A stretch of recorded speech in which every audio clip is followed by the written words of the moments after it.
जानते हो बगिया, कल रात वो चुड़ैल आई थी। वो शिकार करने की तलाश में है। वो जल्दी शिकार करेगी। वो अमावस्या की रात को फिर लौटेगी। वो बहुत डरावनी है। मुझे तो डर लग रहा है बगिया। क्या तुम जानते हो? इधर सभी गांव वाले परेशान हो रहे थे। गांव का मुखिया उन्हें समझा रहा था। जानते हो, हमें जल्दी कुछ उपाय करना होगा। वह चुड़ैल लौट आई है। हमें उसका कुछ उपाय खोजना होगा। गांव वालों को सूचित करो। अमावस की रात में कोई घर से बाहर ना निकले। वो अमावस को शिकार करने निकलती है। हमें सबको सूचित करना है, सबको सावधान करना है। हम अपने गांव की सुरक्षा का इंतज़ाम करना है।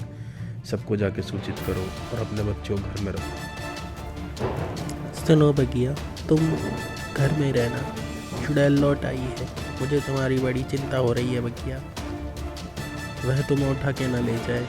अमावस की रात को तुम जल्दी घर आ जाना। रात को देर तक बाहर मत रहना बगिया।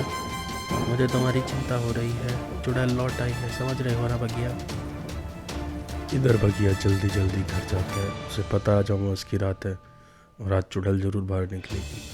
वह अपनी जान की खैर मनाते जल्दी जल्दी घर की तरफ बढ़ता है। गाँव वालों को देख के बड़ा खुश होता है कि वो बच गया।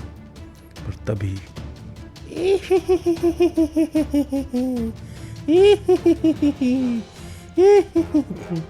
कहाँ जा रहा है बगिया? कहाँ जा रहा है?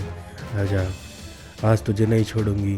बचाओ बचाओ बचाओ, नहीं छोड़ूंगी तुझे, नहीं छोड़ूंगी। इधर सारे गांव वाले साधु महाराज के पास मंदिर में पहुंच जाते हैं और उनके पास पहुंचकर उनसे विनती करते हैं। उन्हें अपनी सारी व्यथा सुनाते हैं। किस प्रकार चुड़ैल आके गांव के एक सदस्य जिसका नाम बगिया था उसे उठा के ले गई कल रात को। सभी गांव वाले अत्यंत दुखी हैं। गांव का मुखिया हाथ जोड़ के साधु महाराज से विनती करता है अपने गांव की सुरक्षा के लिए। यही साधु महाराज, जल्दी कोई उपाय कीजिए, इस तरह नहीं तो वह पूरे गांव को खा जाएगी। साधु ये सुनकर बड़ा दुखी होता है और वो समझाता है कि गांव के कुछ लोगों ने चुड़ैल को अपने लालच में आके जगा दिया, जिससे वह लौट आई है और शिकार करेगी।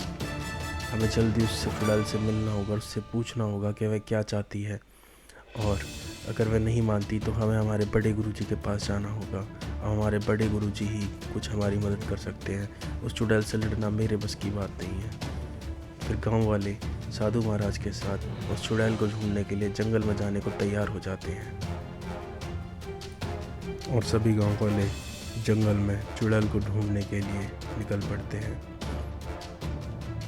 जाते जाते साधु बड़े गुस्से में होता है। वह गांव वालों पे भी क्रोधित होता है और चुड़ैल पे भी। तो चारों तरफ चुड़ैल को देखते हैं, लेकिन तभी उन्हें जंगल की गहराइयों में से किसी के बचाओ बचाओ की आवाज़ आ रही होती है। वह उस आवाज़ का पीछा करते हैं और जंगल में और गहरे जंगल में जाने लगते हैं। और तभी उन्हें चुड़ैल सामने एक आदमी को पकड़े हुए दिखाई देती है। साधु से समझाता है उसे छोड़ दे, लेकिन वो चुड़ैल कहती है, नहीं छोड़ूंगी, किसी को नहीं छोड़ूंगी, सबको खा जाऊंगी, सबको मार डालूंगी। इधर गांव वाले इकट्ठे होकर बड़े साधु महाराज के पास जाने लगते हैं। बड़े साधु महाराज अंतर्यामी होते हैं। उन्हें घटी हुई सारी घटनाओं का पहले से ही पता होता है। गांव वालों को आते देखकर उन्हें समझाते हैं कि वह चिंता ना करें। उन्हें सब की समस्याओं का पहले ही पता है। गांव का बुजुर्ग उन्हें सब समझाता है। साधु महाराज कहते हैं कि वे चिंता ना करें, पर वह गांव वालों पर भी क्रोधित है कि उन्होंने चुड़ैल को क्यों जगाया। साधु महाराज कहते हैं कि वह चिंता ना करें, वह चुड़ैल को ख़त्म कर देंगे और जिस गांव वालों को उसके आतंक से मुक्त कराएंगे। तभी वहाँ पे चुड़ैल हंसते हुए आने लगती है और गांव वाले डर जाते हैं।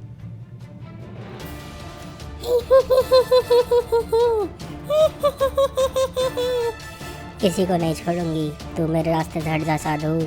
मैं इन सब गांव वालों को ख़त्म करूंगी। इन्होंने मेरी भूख बढ़ा दी है, मुझे वापस लेके आए हैं। अब मैं सबका शिकार करूंगी। बीच में मत आ साधु। नहीं छोड़ूंगा तुझे। तूने इन गाँव वालों को छूने की हिम्मत कैसे करी? अब तुझे मरना होगा चुड़ैल। मैं तुझे नहीं छोड़ूंगा, नहीं छोड़ूंगा।